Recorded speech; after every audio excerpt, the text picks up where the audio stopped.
Okay, I'm being joined by Nick Tannahill, and we're here today discussing Stronghold Crusader 2, a strategy sequel from Firefly Studios. Fans have been playing the original Stronghold Crusader for years now. What are you bringing in the sequel that is going to give a complete experience to fans of the series? So obviously the game's coming out about 13 years after the original, so graphics have moved on slightly from then. We've got the game built around Havoc physics because it's built around the Vision engine, which was recently acquired by Havoc. So we've got castle walls destroy realistically. You know, if a tornado comes into your castle, the sort of bricks rip away bit by bit, and you know, sort of Havoc figures are like a massive part of the game, and sort of, you know, that's probably the most obvious graphical upgrade. But aside from that, the gameplay is very similar to the original game. You've got very fast-paced. It's a bit more focused on the RTS than the simulation. Normally, the sort of, you know, standard numerical entries in the Stronghold series are more focused on simulation and sort of base building and city building. But the Crusader games are normally more about skirmish, more about combat, and more about real-time strategy. So they'll have all those kind of, you know, the kind of game speed you expect, the kind of unit counts, but we're kind of taking the blueprint of the original game and just expanding on it as much as possible. We recently moved to self-publishing for all of our titles, so as long as we want, and we're taking the things that made the original game good, and you know, the things that were left on the cutting room floor with the original Crusader, and sort of, you know, basically adding them into the game and realizing them, and you know, taking the time to bug test and play, you know, fix the game and generally get it balanced and ready for release, and sort of realise all the things that we had to leave on the cutting room floor in the first place. You talked about expanding on the original. What is the essence of the game? What will, for people who've never come across the series, who are new to Stronghold, what will they be doing? So Stronghold's all about your castle. It's about building up a castle economy. You have to manage your popularity. You have to get people coming to your castle. You have to attract peasants to your castle. Beer is quite good at keeping people happy. Lots of food. There are loads of resources in the game: wood, stone, iron, pitch, all the kind of things you need. You know, you need specific things to create traps for your castle, to create armor for your troops. So it's quite a detailed sort of simulation side to the gameplay. So that's the first thing people that aren't familiar with Stronghold will notice about it. So it's quite deep. As you know, as such, games might last a little bit longer than a standard RTS game, but it does mean that once you've built your army and built your sort of, you know, your oncoming siege, it kind of feels like yours, and you feel like, you know, you've earned that. So it's got all the sort of RTS elements in it. It's got all the combat, but there's sort of, you know, there's this whole living sort of castle life, this living, breathing castle at the center of your base. And once that gets destroyed, it's sometimes quite hard to bear. But yeah, that's the main thing, the simulation side of the gameplay. We played a demo and we had a battle with another player, Yep. another human player. Yep. What is there different in terms of different modes that people can play? Is there going to be a single player campaign? Is there going to be online, local? How's it all work? Yeah, so I mean, at sort of these kind of shows, we like to do the multiplayer demo because it's quite easy to see what kind of people's tactics are, what, you know, maybe there's some tweaks we need to make in the game, and it's quite easy to get people having like a 10-minute, 20-minute game and sort of move on to the next person, which is quite good. But in the full game, there will be two story-based single-player campaigns, one from the Crusaders' point of view, the Crusaders obviously actually being the bad guys in this story, and then another from the Arabic sort of forces' point of view. There'll also be a series of skirmish trails, like Crusader Trails, which is sort of like sort of preset missions that you can just kind of back through. So there will be quite a lot of single-player content. There'll also be a free build mode if you don't want to do the combat and you just want to build a nice castle and get the economy going. And then on top of that, there'll be skirmish mode and multiplayer, which will be up to 8 players at once.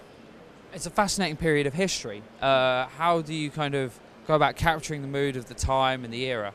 Well, we happen to have a fantastic composer who's been with us since the very first Stronghold game, 2001, Robert Uvino, and he's basically ensuring that every single Stronghold game, you know, whatever happens, the music is always absolutely fantastic. It's just really atmospheric, really just, it puts you in the mood. And I mean, we recently added music to the game about 3-4 months ago, and the difference in playing it is just incredible. The immersion, you know, the difference in immersion is massive. I mean, we like to go a bit tongue-in-cheek with the voices, add a bit of sort of, you know, we like a bit of humour in our games. We like to call, you know, some of the deers Bambi and, you know, the cows Betty, that kind of thing. We have sort of we have ammunition types for trebuchets that are sort of, you can throw animal carcasses and stuff like that and spread disease. So there's quite a lot of humour in the game, but he definitely, you know, our composer definitely ensures that it really does feel like, you know, atmospheric, feels like you're there, and the music's a massive part of that. So that's sort of the main way we sort of bring you into the period. A lot of the people that come to the game will be established Stronghold Crusader fans. They will be very fluent with the systems that you've got in place.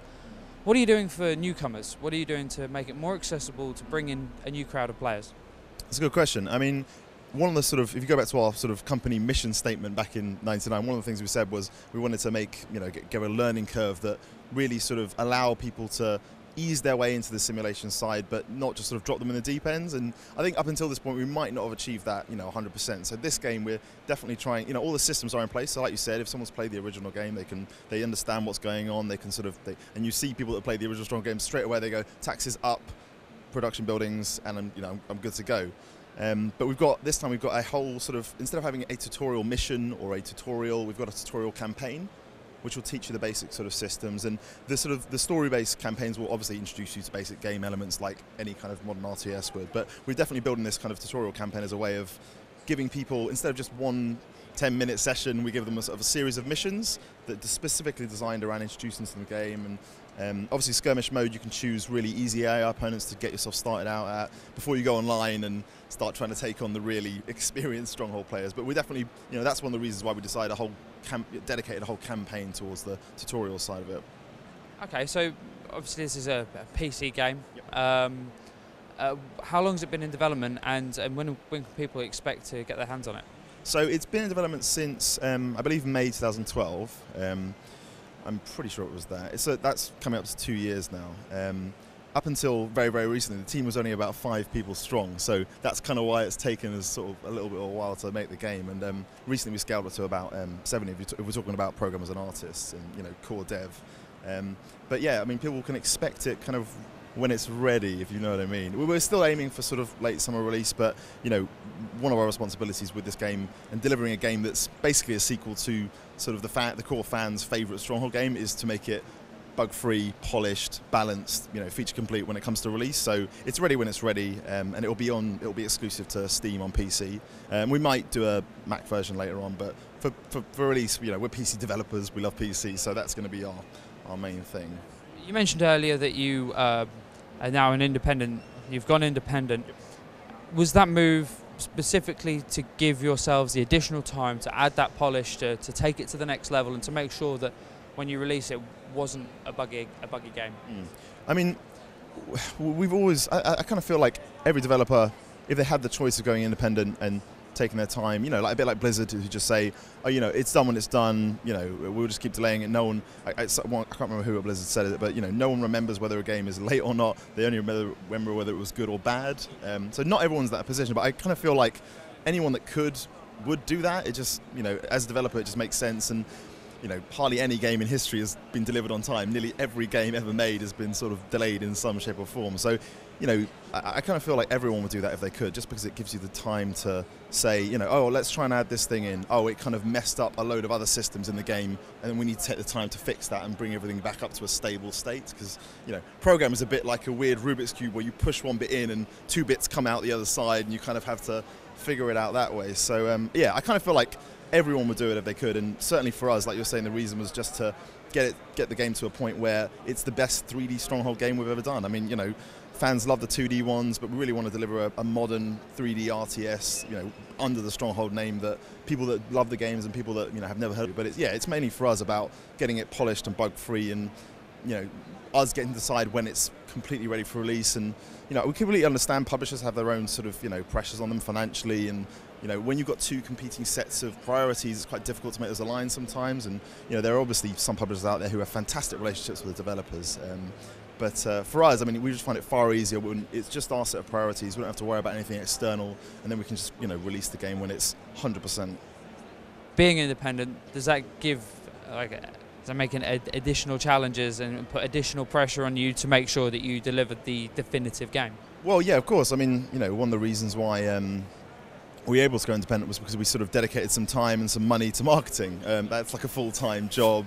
You know, and doing things on your own means that you've got to work with distributors yourself, and it takes a massive amount of time to get the game out there, to get it available for purchase, to make all the business, you know, decisions and transactions and negotiations that you need to make. You know, the kind of things that a publisher would normally take care of for you.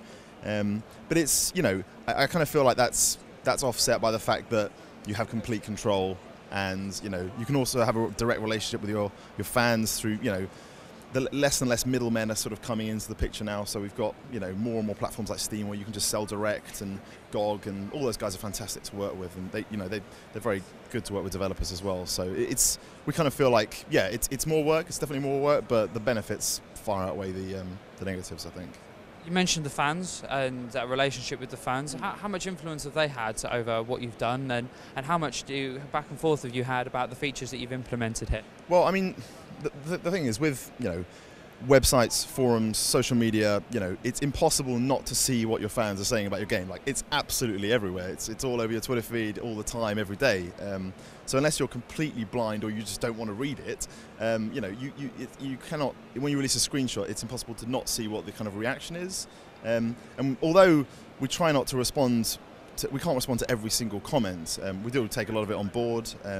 You know, if people say to us, you know, why is this thing was in the original game, why isn't it in that game? And we just turn around and go, what about this feature in the original Stronghold? You know, can we add that? And someone says, yeah, and then we just add it. It's, you know, because we're essentially, well, the London studio is just one room with about 10 people in it. We can just turn around and say, could we try this afternoon? And we try it, and then it's in, and then we announce it, and then people are really happy. And one of the things we've been doing recently is basically saying, because we've got an MMO as well, Stronghold Kingdoms, and that requires monthly updates.